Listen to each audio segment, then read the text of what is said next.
sí, 12 minutos justo, en su propia red social de Donald Trump, en la que confirmaba los rumores que estas últimas horas se han ido produciendo desde que comenzara la Convención Nacional Republicana este año en Milwaukee, en Wisconsin, que ha sido uno de los estados clave, ¿no? Se nota mucho cómo están intentando apostar los dos partidos. Este año no se han ido a Carolina, ¿no? Se han ido al Rust Belt los dos, a ese cinturón de óxido del medio oeste que es crítico para una elección en general, pero en especial en esta elección, ya que, bueno, tres de los estados clave, hablaremos de ello por la importancia que están teniendo los tres, ¿no?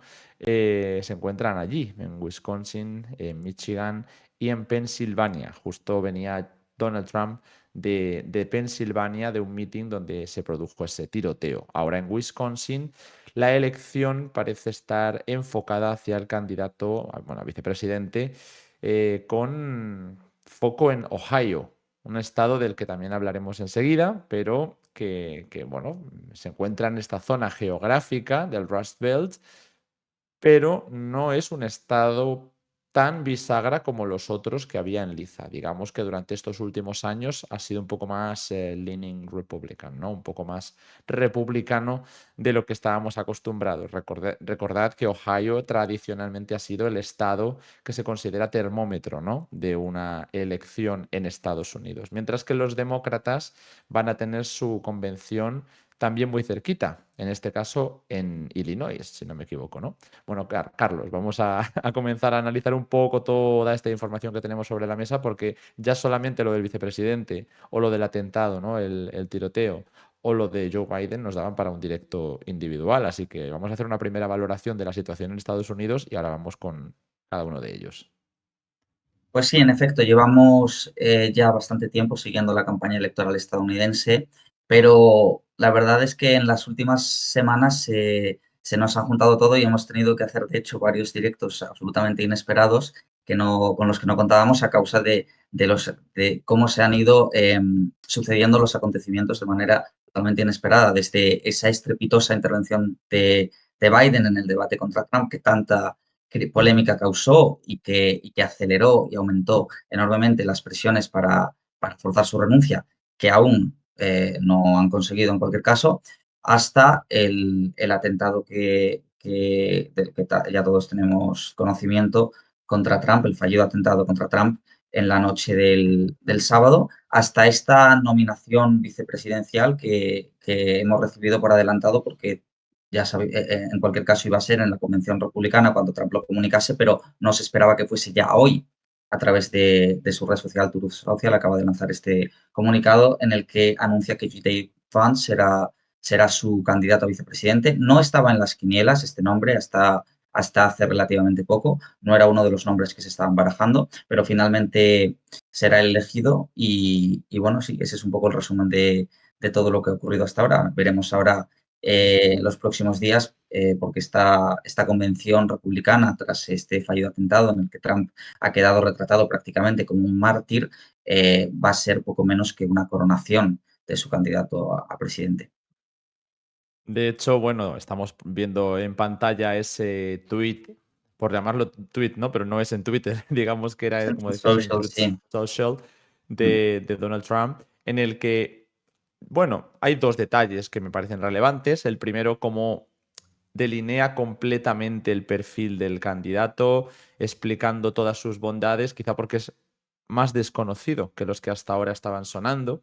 Yo insisto en el artículo que hice sobre el debate, se dan muchísimas, muchísimas claves que a lo mejor nos pasan desapercibido porque fue un debate largo y a lo mejor la gente se quedaba con la polémica, que son 10 segundos de polémica. Pero en aquel debate ya el propio Donald Trump señaló y aupó bastante al, eh, al candidato bueno, en aquel momento quizá nos estaba sonando más, que no era en ninguno de los casos JD Vance. Em, y también en otras ocasiones hemos mencionado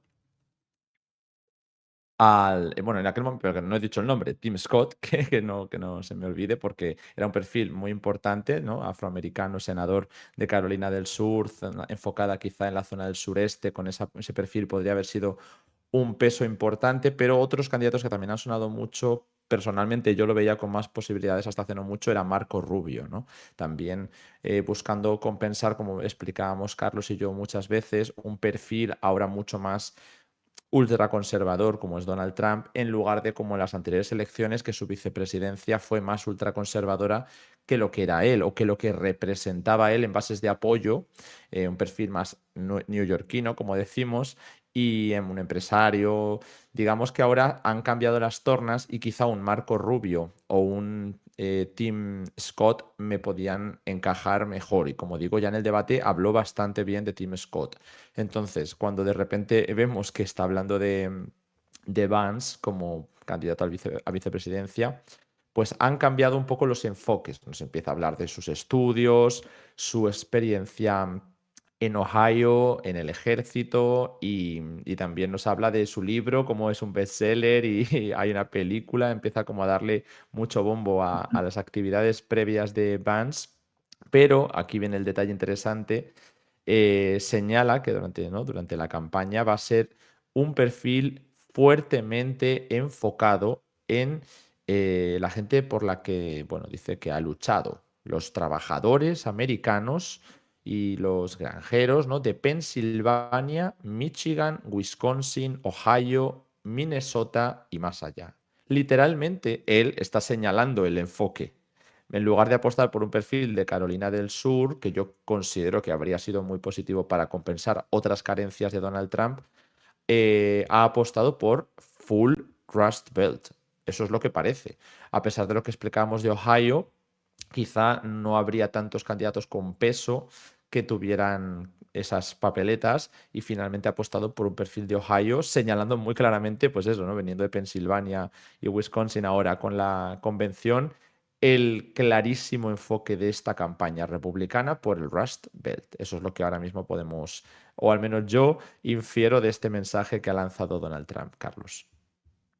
Sí, en efecto, los perfiles que hasta este momento se habían estado barajando, de hecho, no tenían mucho que ver. Estábamos hablando del gobernador de Dakota del Norte, Doug Burgum, estábamos hablando del senador por Florida, Marco Rubio, y del senador de Carolina del Sur, Tim Scott, este perfil afroamericano que acabas de mencionar.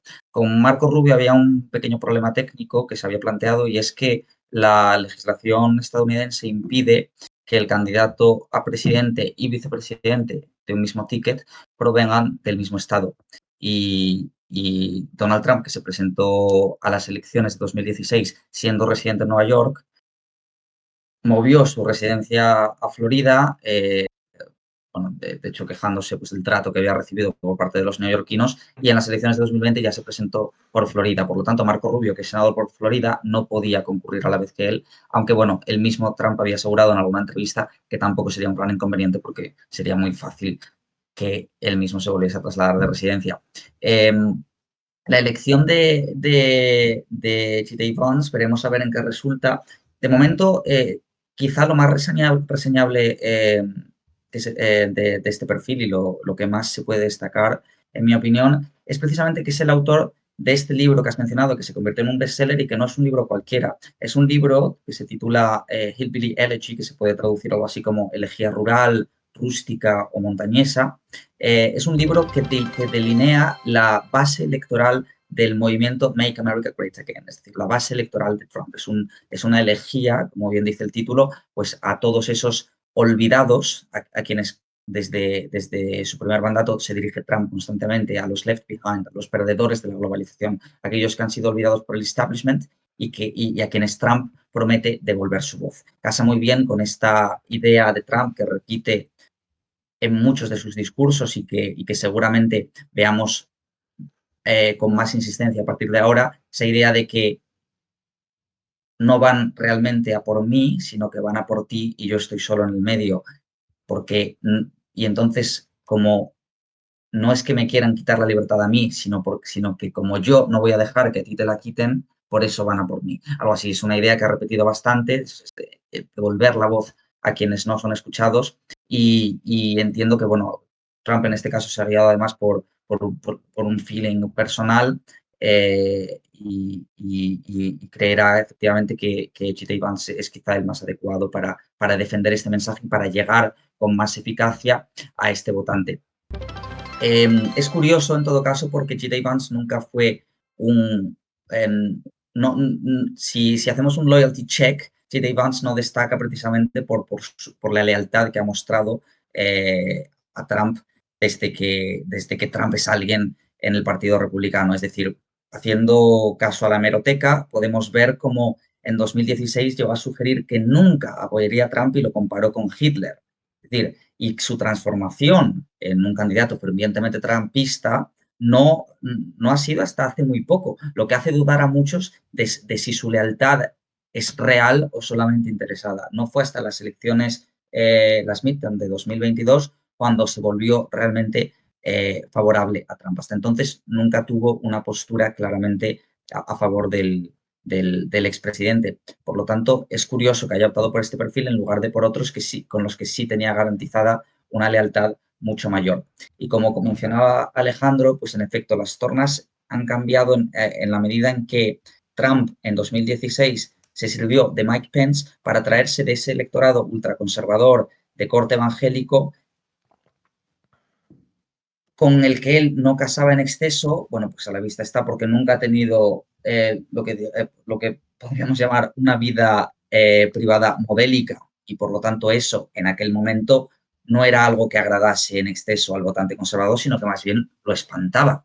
Un asunto como, como este que ha acabado con una condena, el primer presidente de Estados Unidos condenado en la historia, este asunto de tratar de silenciar a esta actriz porno con la que supuestamente, o con la que mantuvo, según la justicia, relaciones sexuales, asuntos como este no le ayudaban en absoluto a ganarse al votante conservador. Sin embargo, desde su presidencia, desde su derrota en las elecciones de 2020, Trump ha conseguido acaparar por completo todo ese espectro, tiene la lealtad absoluta de esos votantes y entonces ahora mismo ya no necesita irse tan a la derecha en ese sentido, sino que precisamente lo que pensábamos y lo que los analistas con lo que los analistas elucubraban, es con que trataría precisamente de encontrar a alguien que pudiese centrar lo que mientras que en 2016 necesitaba atraer a esa derecha evangélica, lo que ahora necesita en todo caso es es no ahuyentar al centro porque la derecha la tiene muy bien asegurada y tratar de llegar precisamente a ese swing voter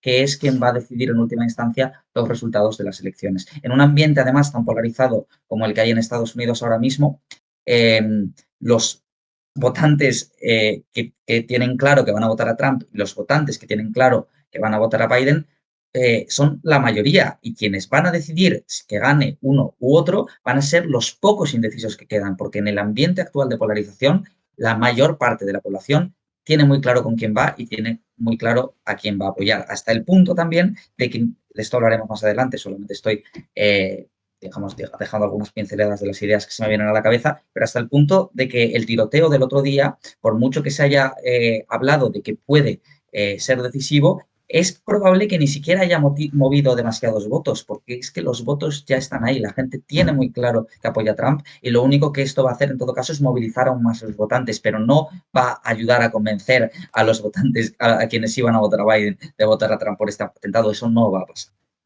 Ujú. Bueno, cuantísimas cosas tenemos sobre la mesa. Primero voy a aprovechar para dar las gracias a Chaska, que nos ha dejado una suscripción con Prime. Recordad que, como bueno, habréis visto que el número de la meta de suscriptores ha ido variando durante esta última semana y también durante el día de hoy van subiendo, bajando, ¿no? Porque se van actualizando. Las suscripciones que vayáis dejándonos durante un mes hay que ir renovándolas manualmente en el siguiente, que es un poco rollo, pero bueno, así tenéis el recordatorio de que